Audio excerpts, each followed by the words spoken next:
안녕하세요. 3월 3일 수요일입니다. 어제는 날씨가 좀 포근했어요. 그죠? 그저께는 비가 하루 종일 오더니 그래서 그랬는지 어제 하루 그저께 비 오고 어제 날씨가 좋으니까 나무에 싹이 트려고 하고 또 땅에는 지난 가을에 떨어졌던 풀씨들이 싹을 틔우려고 또 이렇게 삐집고 올라오는 모습들을 봤습니다. 생명의 신비이지요. 계절의 변화이고요. 우리의 마음 속에도 하나님이 주신 말씀의 씨앗들이 새록새록 움을 틔우고 자라나서 꽃이 피고 열매 맺기를 바랍니다. 오늘 말씀은 잠언 13장 14절입니다. 지혜 있는 자의 교훈은 생명의 샘이라 사람으로 사망의 그물을 벗어나게 하느니라. 아멘.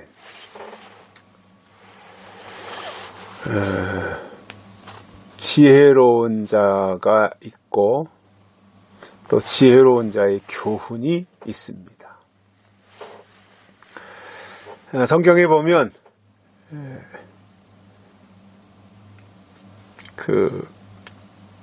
지혜로운 자가 반석 위에 집을 지은 지혜로운 자가 나오고 모래 위에 집을 지은 어리석은 자가 나옵니다. 또 슬기로운 다섯 처녀가 나오고 미련한 다섯 처녀가 나옵니다.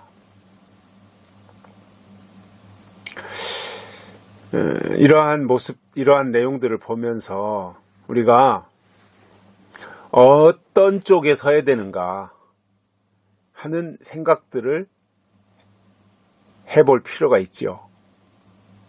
참과 거짓 싸울 때 어느 편에 설 것인가? 내가 하나님 편인가? 아니면 입으로는 주여 주여는 하고 있는데 내 안에 하나님이 안 계신 건 아닌가? 이러한 자가 진단을 한 번씩 해볼 필요가 있다고 봅니다.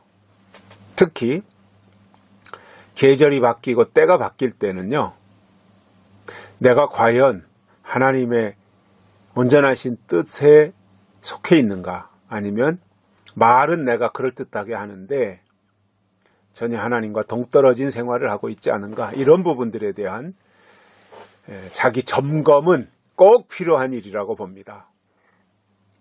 왜냐하면 신앙생활이요, 자칫 잘못하면 타성에 젖어가지고 그냥 습관을 쫓아가는 경우가 있어요. 그럼 바리새인과 다를 게 없죠. 바리새인들이 뭐예요? 습관과 전통을 쫓아간 사람들이잖아요. 약속과 믿음을 쫓아가야 되는데 습관과 전통을 따라갔다 이겁니다. 이게 바리새인들이잖아요. 그러면 오늘 이 시대에도 약속을 따라가고 믿음을 쫓아가야 정상적인데 약속과 믿음은 그냥 입술에만 있고 구호에만 외칠 뿐이고 구호로만 외칠 뿐이고 실제로는 습관을 쫓아가고 전통이나 따라간다면 의미가 없다라는 거예요. 그래서 그런 부분들에 대해서 지금 내가 때에 맞게 잘 가고 있는가, 때에 맞는 옷을 입었는가, 옷은 믿음을 의미하니까 그 때에 적절한 믿음을 내가 가지고 있는가, 이러한 부분들에 대한 자기 성찰 내지는 어떠한 그 시대의 흐름에 대한 그 분별은 꼭 필요한 부분이겠죠. 그러기 위해서 필요한 게 지혜거든요.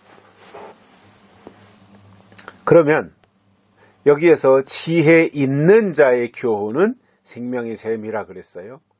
그러면 지혜 있는 자가 있다는 말이잖아요. 반대로 지혜 없는 자도 있다는 말이 되거든요. 그렇다면 우리가 어디에 소속을 둘 거냐라고 하는 것은 매우 중요한 거예요.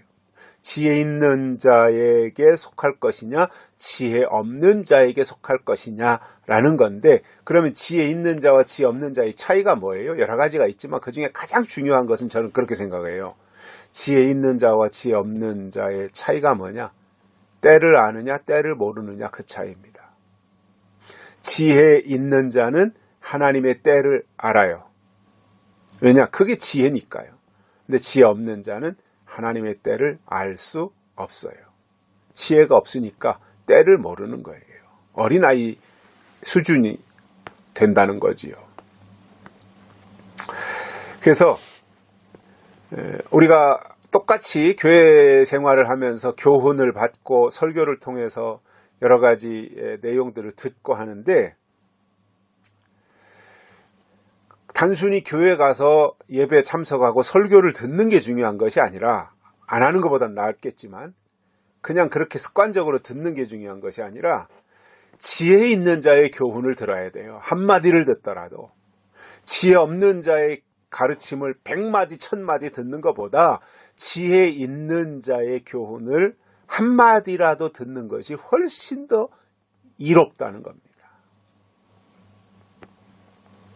그래서 지혜 있는 자는 때를 분별하고요, 때를 알고요, 때에 맞는 말씀을 나눠주게 돼 있어요. 그게 지혜거든요.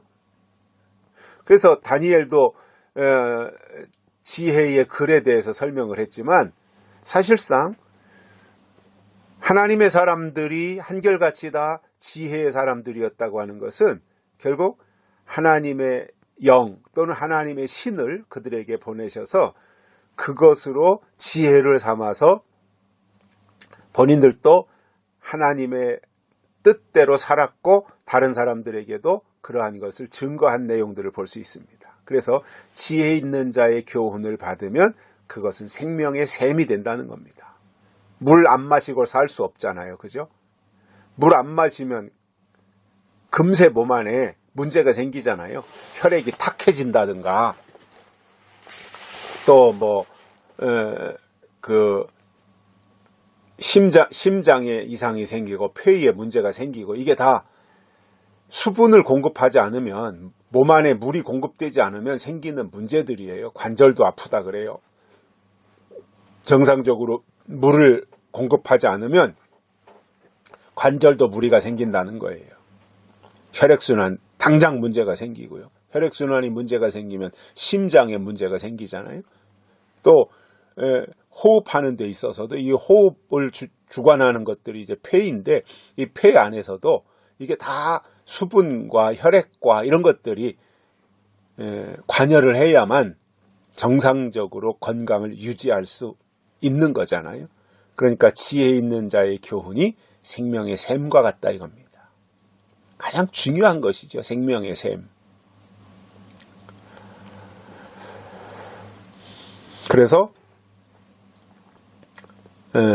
그 생명수를 마시게 될 뿐만 아니라 지혜 있는 자의 교훈은 또 한 가지가 뭐냐면 사람으로 사망의 그물을 벗어나게 하느니라, 이렇게 말씀하고 있어요. 생명의 샘일 뿐만 아니라 지혜 있는 자의 교훈은 사망의 그물을 벗어나게 한다. 사냥꾼이 새를 잡기 위해서 그물을 쳐놓잖아요. 그 새는 그물에 걸리면 죽는 거죠. 그런데 지혜 있는 자의 교훈은 사망의 그물에 걸리지 않도록 벗어나게 한다는 거예요. 이 얼마나 기가 막힌 말씀이에요. 그래서 우리에게 중요한 것은 지혜 있는 자의 교훈입니다. 그거를 우리가 따라가야 되는 거예요. 제가 책을 하나 또 쓴다면 제목을 이거로 할 거예요. 지혜 있는 자의 교훈. 얼마나 좋아요. 그죠? 저 이런 거 잘 짓거든요. 성경을 보면서 딱 떠오르는 것들이 있어요. 제가 쓴 조그만 책도 반드시 속히 될 일, 그 제목 속에 포함되어 있잖아요. 다. 또 이제 제가 일부분은 제가 썼고 나머지 이제 다른 사람이 썼는데 그 책 제목을 제가 붙였거든요. 그게 뭐냐면 권세 있는 자의 떡이에요. 권세 있는 자의 떡. 아마 그 책들 다 가지고 계실걸요.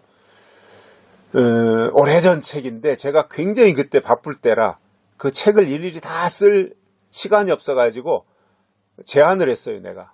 왜냐하면 그때 막 교회 서울 수원 다니면서 그 교회도 부흥되고 또 구역별로 그때는 뭐 구역 예배 열심히 드릴 때니까 그래서 구역 예배 드리는 데 있어서 통일을 시켜야 되잖아요.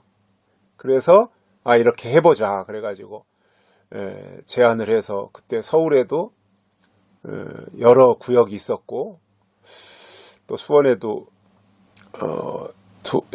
몇 구역이 있었고 그래서 구역장님들을 그 자료를 만들어서 매주일 구역 예배 드릴 때 그 자료를 가지고 똑같이 장소는 다르지만 내용은 똑같이 서울에서건 수원에서건 다른 지역에서건 그렇게 할 수 있도록 통일된 공과를 만들었던 거예요. 그게 제목이 권세 있는 자의 떡이에요. 시편에 나오는 내용을 가지고 제가 그 제목을 붙인 겁니다. 근데 거기에 이제 제가 그때 시간이 없어서 제가 일일이 다 못 만들고 다른 사람한테 부탁을 했어요. 이렇게 해서 필요한 것들이 있으니 정리를 좀 해봐라. 그래서 대부분이 이제 다른 사람이 했고 제가 한 것은 뭐 4개인가 5개인가 52주 용이니까 1년이 52주니까 구역예배 쉬운 2번 드리잖아요. 그 쉬운 2개 중에서 제가 직접 한 거는 4개인가 5개인가 되고 나머지는 다 이제 다른 사람이 해온 거를 제가 다 이렇게 읽어보고 제가 그것을 타자로 쳐서 다 만들었었죠. 그래서 구역장님들 나눠드리고 그러다가 그것이 나중에 이제 책이 된 겁니다. 책 쉬운 2개를 다 모아가지고 책을 만들었던 거죠. 그게 제목이 권세 있는 자의 떡이에요. 근데 이제 앞으로 제가 또 하나 책을 쓴다면 제가 책 쓸 건 지금 많아요. 제가 모아놓은 재료만 해도 아마 당장 저보고 책을 쓰라 그러면은 한 15권은 쓸 수 있어요. 그런 정도의 자료를 제가 가지고 있어요, 지금. 어디 가서 모방하고 재탕하고 이런 게 아니라 순수하게 어떤 새로운 것들로 된 것으로 책을 만든다면 뭐 당장 한 15권, 뭐 20권도 할 수 있고요. 그 정도 할 수 있습니다. 그런 것들이 다 이제 제가 가지고 있어요, 지금. 그 중에 하나의 제목이 뭐냐? 지혜 있는 자의 교훈이다 이거예요. 멋지죠, 그죠? 지혜 있는 자의 교훈. 그래서 그 교훈을 가지고 있는 사람은 사망의 그물에서 벗어난다는 거예요. 사탄이가 우리를 잡으려고 올무를 다 쳐놨는데 하나님이 우리를 지혜 있는 자의 교훈, 즉 약속의 말씀을 통해서 그물에서 벗어나게 한다는 거예요. 사망의 그물에서. 그래서 목마름의 갈증을 해결하는 생명의 샘이 될 뿐만 아니라 사망의 그물을 벗어나게 해주는 이 역할을 지혜 있는 자의 교훈이 해주는 겁니다. 그래서 아무거나 다 듣는다고 그것이 진리가 아니라 지혜 있는 자의 교훈이 진리예요. 그리고 그게 우리를 살리는 능력이 되는 겁니다. 그래서 우리는 귀가 좀 세련돼져야 됩니다. 귀가 고급스러워져야 됩니다. 아무거나 들어서 다 아멘 하는 것이 아니라 정말 이 시대에 주신 하나님의 약속, 때를 따라 주시는 이 세련된 그리고 수준이 있고 차원이 높은 말씀들을 들을 수 있는 그러한 실력을 우리가 갖춰야 되겠죠.